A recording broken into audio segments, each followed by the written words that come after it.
హల్లెలూయా. భూమాకాశములు సృజించిన యేసయ్యా నీకే స్తోత్రం. నీ ఆశ్చర్యమైన క్రియలు నేనెల మరిచిపోదును. నీ ఆశ్చర్యమైన క్రియలు నేనెల మరిచిపోదును. హల్లెలూయా హల్లెలూయా హల్లెలూయా హల్లెలూయా. భూమాకాశములు సృజించిన యేసయ్యా నీకే స్తోత్రం.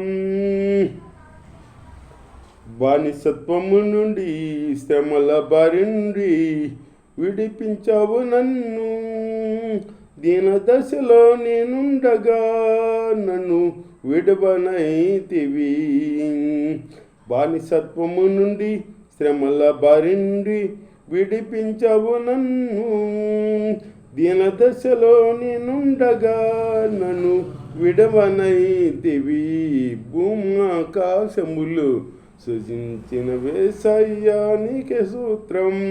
నీ ఆశ్చర్యమైన క్రియలు నేనెల మరిచిపోదును. నీ ఆశ్చర్యమైన క్రియలు నేనెల మరిచిపోదును. హల్లెలూయా హల్లెలూయా హల్లెలూయా హల్లెలూయా. జీవాహారమై నిందు వాక్యము పోషించను నన్ను. ఆకలితో అల్లాడగా నన్ను తృప్తిపరచితివి. జీవాహారమై నిందు వాక్యము పోషించను నన్ను. ఆకలితో అల్లాడగా నన్ను తృప్తిపరచితివి. భూమాకాశములు సృజించిన యేసయ్యా నీకే స్తోత్రం. నీ ఆశ్చర్యమైన క్రియలు నేనెల మరిచిపోదును. నీ ఆశ్చర్యమైన క్రియలు నేనెల మరిచిపోదును.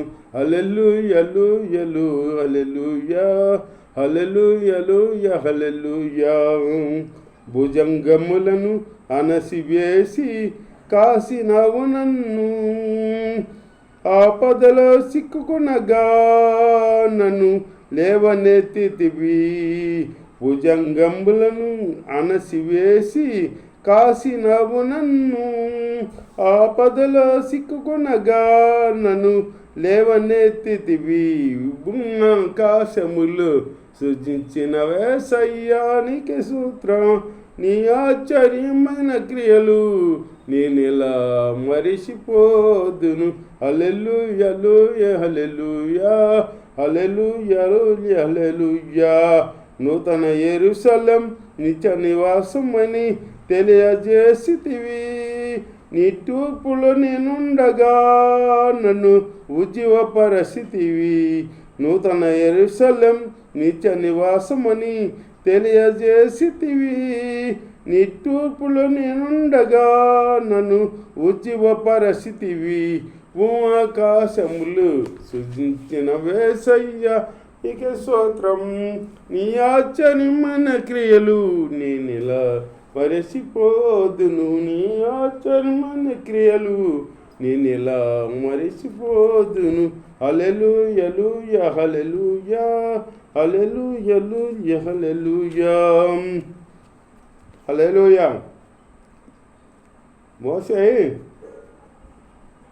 ఇశ్రాయేలు ప్రజల్ని నడిపిస్తూ దేవుడు చెప్పాడా, మోషే ఒకసారి ద్రోహులారా అన్నాడు కదా ఇశ్రాయేలు ప్రజల్ని. ద్రోహులారా అన్నప్పుడు దేవుడు అన్నాడు, ద్రోహులారా అన్నా అంటే మోసే ఎంత ఇసుకిచ్చుంటారో చూడు ఆ ఇశ్రాయేలు పెద్దలు. మోసే సాత్వికుడంట. అసలు దేవుడే సాక్షించాడు. మోసే భూలోకంలో అంతట్లో సాత్వికుడని సాక్షించాడు అనమాట. అట్లాంటి సాత్వికుడికి కోపం వచ్చిందంటే మరి వాళ్ళు ఎంత బాధ.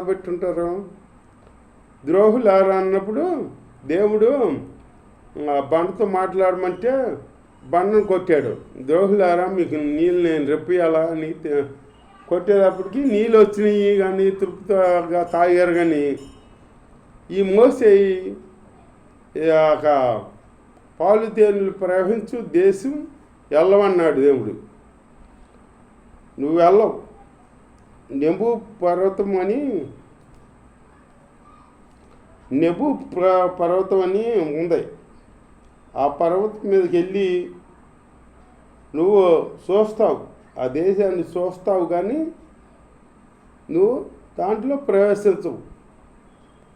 అక్కడ నువ్వు చనిపోతావు అని చెప్పాడు దేవుడు. చెప్పేటప్పటికి అప్పుడు మోసే అన్నాడు, మోసే మోయాబు మైదానం నుండి వెరుకో ఎదుటన్న పిస్కా కొండ వరకు పోయి నెబో శిఖరమున ఎక్కెను. అప్పుడు యెహోవా దాని వరకు గిలాదు దేశమంతయు, నప్తాలి దేశమంతయు, ఎఫ్రాయిం మనషీల దేశమును, పశ్చిమ సముద్రము వరకు యోధా దేశమంతయు, దక్షిణ దేశమును, సోయారు వరకు ఈత చెట్లు గల ఎరుకో లోయ చుట్టూ మైదానమును అతను చూపాడంట. మరియు యెహోవా అతనితో ఇట్లా, నేను నీ సంతానముకిచ్చేదను. అబ్రాహాము, ఇస్సాకు, యాకోబులకు నేను చేసిన ప్రమాణము చేసిన దేశమును ఇదే. కన్నులారా నిన్ను దాన్ని చూడనిచ్చి తిని, కానీ నీవు నది దాటి అక్కడికి వెళ్ళకూడదు. యెహోవా సేవకుడైన మోసే యెహోవా మాట చొప్పున మోయాబు దేశంలో మృతి నొందెను. మోయాబు దేశంలో మృతి నొందాడంట మోసే. మృతి నొందాడు. అప్పుడు మోసే చనిపోయినప్పుడు మోసేకి 120 సంవత్సరాలంట. ఈడు గలవాడు, అతనికి దుష్టు మాన్యం లేదంట. అతని సత్తువ తగ్గలేదంట. ఇశ్రాయేలు మోయాబు మైదానములలో మోసేను బట్టి 30 దినములు దుఃఖము సల్పగా, మోసేను గూర్చిన దుఃఖము సల్పిన దినములు సమాప్తమయ్యను. మోసే తన చేతులను నూను కుమారుడైన యెహోవా మీద ఉంచాడంట. ఉంచి ఉండేను గనుక అతడు జ్ఞానాత్మ పూర్ణుడయ్యను. మోసే ఉంచితేనే జ్ఞానాత్మ పూర్ణుడయ్యాడంట ఆయన యెహోవా. చూడు, మరి మోసే ఉంచితేనే, దేవుడు కాదు, మళ్ళీ దేవుడు సేవకుడు మోసే చేతులు ఉంచినప్పుడు జ్ఞానాత్మ పూర్ణుడయ్యాడంట యెహోవా. జ్ఞానాత్మ పూర్ణుడయ్యాడనమాట. దేవుని స్తోత్రం. మోసే చనిపోయినప్పుడు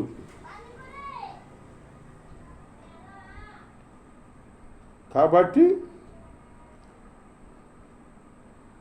ఇశ్రాయేలు అతని మాట విని యెహోవా మోసేకు ఆజ్ఞాపించినట్లు చేసిరి. ఐగుప్తు దేశంలో ఫరోకును అతని సేవకులందరికీ అతని దేశమంతటికి యేసూసక క్రియలను మహాత్య కార్యములను చేయుటకు యెహోవా అతని పంపెను. వాటి విషయంలో ఆ బలమంతటి విషయంలోను మోసే ఇశ్రాయేలు జనులందరి కన్నుల ఎదుట కలగజేసిన మహాభయంకర కార్యముల విషయంలోను యెహోవాను ముఖాముఖిగా విరిగిన మోసే వంటి ఇంకొక ప్రవక్త ఇశ్రాయేళ్లలో ఇది వరకు పుట్టలేదు. యెహోవా ప్రవక్త మోషే దేవుడితో అట్లా ముఖాముఖిగా మాట్లాడానంట. మోషే ఎలాంటి దైవజనుడు ప్రవక్త ఇంతవరకు పుట్టలేదంట. దేవుడి స్తోత్రం, హల్లెలూయా. యెహోవా సేవకుడైన మోషే మృతి పొందిన తర్వాత యెహోవా నూని కుమారుడైన మోషే పరిచారకుడైన యెహోగబకు ఇలాగూ సెలవిచ్చాను. అంటే మోషే పరిచారకుడు అని పిలుస్తున్నాడు యెహోగబని. యెహోగబ అంటలా, మోషే పరిచారకుడైన యెహోగబ అని పిలుస్తున్నారన్నమాట. దేవుడి స్తోత్రం, హల్లెలూయా. నీవు బ్రతుకు దినములంటను ఏ మనుషుడును నీ ఎదుట నిలవలేక ఉండును. ఏ మనుషుడు నిలవడంట. నేను మోషేకు తోడై ఉన్నట్లు నీకును తోడై ఉందును. మోషేకు తోడైనట్టు నీకును తోడై ఉంటాను అంటున్నాడు దేవుడు. దేవుడి స్తోత్రం. నేను మోషేకు తోడైనట్లు నీకును తోడై ఉందును అని దేవుడే చెబుతున్నాడు అన్నమాట. అట్లా దేవుడు మనం దేవుడు సేవ చేస్తున్నారు. సేవకులుగా కానీ విశ్వాసులుగా కానీ అట్లాగా చెప్పాడా దేవుడు, నీకు తోడై ఉంటాను నేను. అట్లా జన్మలో ఉండాలి మనం. మోషేకు తోడన్నట్టు నీకు తోడై ఉంటాను అంటున్నాడు దేవుడు ఇక్కడ.